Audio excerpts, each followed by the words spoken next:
Welcome to your exit ticket. So we just finished reading Pickles to Pittsburgh, and yesterday we read Cloudy with a Chance of Meatballs. We're looking at something that is realistic versus or against something that is fantasy. So something that can happen in real life and something that's never, ever, ever going to happen in real life. So what I need for you to do right now is to get a piece of paper. It could be construction paper, lined paper, any paper you like, and I want you to fold it hamburger, please. We're going to fold it this way, okay? Then I need you to open it back up, and we're going to draw a line using a crayon or a pencil or whatever you would like to use down that fold that we just made. And then we are going to draw a line across the top.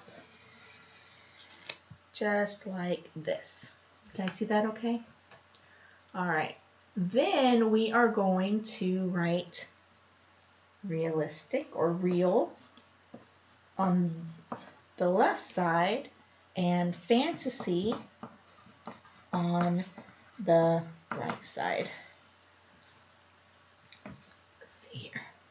So we have real and then we have fantasy. Okay? Now, I would like for you to draw something that can really happen on this side and draw something that's a fantasy or something that could never, ever, ever happen in real life on this side. And then you're going to share it in our flip grid. Sound good? Awesome. All right, guys, get to work. Thank you.